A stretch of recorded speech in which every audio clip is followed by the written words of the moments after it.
चित्रांगदा कौन थी? आप लोगों को जानकर हैरानी होगी कि द्रौपदी के अलावा अर्जुन की सुभद्रा, उलूपी और चित्रांगदा नामक 3 और पत्नियां थीं। सुभद्रा से अभिमन्यु, उलूपी से इरावत, चित्रांगदा से बभ्रुवाहन नामक पुत्रों का जन्म हुआ। आओ जानते हैं अर्जुन की पत्नी चित्रांगदा के बारे में 5 दिलचस्प बातें। ऐसे बनी अर्जुन की पत्नी। वनवास के दौरान कुंती पुत्र अर्जुन एक बार महेंद्र पर्वत होकर समुद्र के किनारे चलते चलते हुए मणिपुर पहुँचे। वहां उन्होंने मणिपुर नरेश चित्रवाहन की पुत्री चित्रांगदा को देखा तो देखते ही रह गए, क्योंकि वह बहुत ही सुंदर थी। तब उन्होंने मणिपुर के नरेश के समक्ष पहुंचकर कहा, राजन, मैं कुलीन क्षत्रिय हूँ, आप मुझसे अपनी कन्या का विवाह कर दीजिए। चित्रवाहन के पूछने पर अर्जुन ने बतलाया कि मैं पांडुपुत्र अर्जुन हूँ। चित्रवाहन ने रखी शर्त। राजा चित्रवाहन ने अपनी पुत्री को देने के लिए अर्जुन के समक्ष एक शर्त रखी।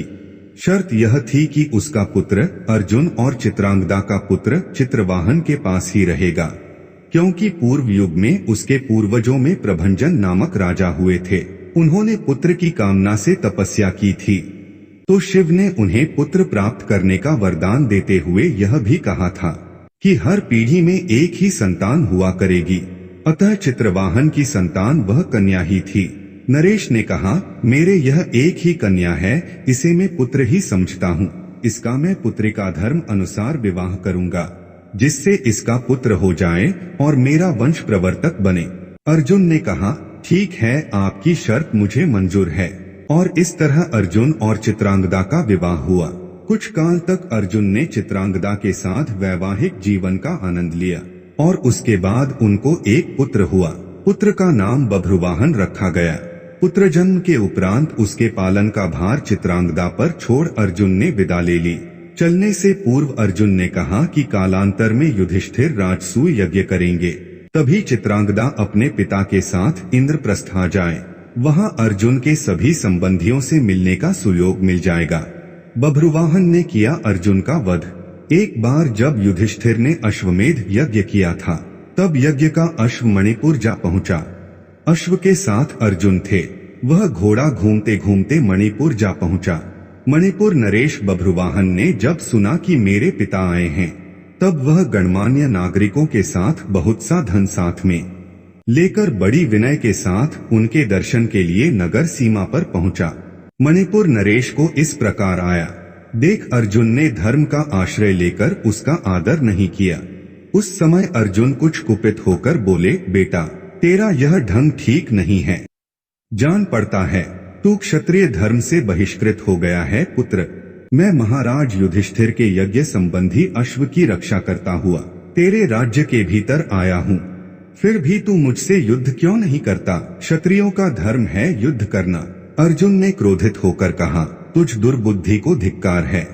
तू निश्चय ही क्षत्रिय धर्म से भ्रष्ट हो गया है, तभी तो एक स्त्री की भांति तू यहाँ युद्ध के लिए आए हुए मुझको शांतिपूर्वक साथ लेने के लिए चेष्टा कर रहा है। इस तरह अर्जुन ने अपने पुत्र को बहुत खरी खोटी सुनाई। उस समय अर्जुन की पत्नी नागकन्या उलूपी भी उस वार्तालाप को सुन रही थी। तब मनोहर अंगों वाली नागकन्या उलूपी धर्म निपुण बभ्रुवाहन के पास आकर यह धर्म सम्मत बात बोली, बेटा, तुम्हें विदित होना चाहिए कि मैं तुम्हारी विमाता नागकन्या उलूपी हूँ। तुम मेरी आज्ञा का पालन करो, इससे तुम्हें महान धर्म की प्राप्ति होगी।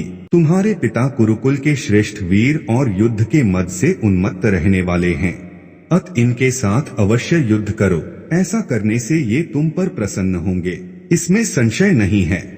यह सुनकर बभ्रुवाहन ने अपने पिता अर्जुन से युद्ध करने का निश्चय किया।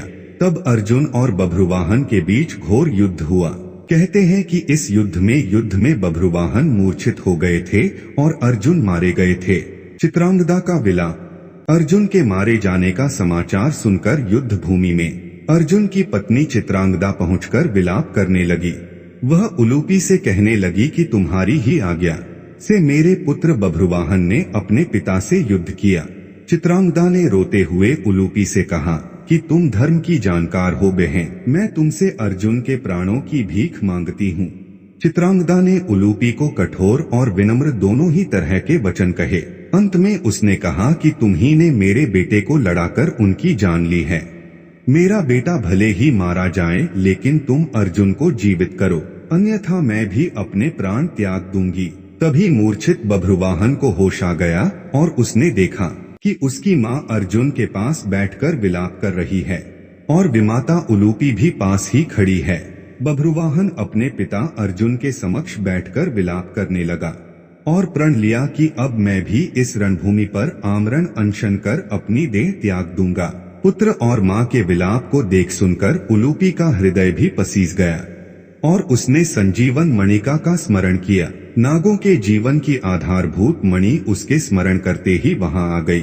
तब उन्होंने बभ्रुवाहन से कहा कि बेटा उठो, शोक मत करो, अर्जुन तुम्हारे द्वारा परास्त नहीं हुए हैं, ये मनुष्य मात्र के लिए अजेय हैं। लो, यह दिव्य मणि अपने स्पर्श से सदा मरे हुए सर्पों को जीवित किया करती है। इसे अपने पिता की छाती पर रख दो, इसका स्पर्श होते ही वे जीवित हो जाएंगे। बभ्रुवाहन ने ऐसा ही किया। अर्जुन देर तक सोने के बाद जागे हुए मनुष्य की भांति जीवित हो उठे। फिर उसने अश्वमेध का घोड़ा अर्जुन को लौटा दिया और अपनी माताओं चित्रांगदा और उलूपी के साथ युधिष्ठिर के अश्वमेध यज्ञ में शामिल हुए।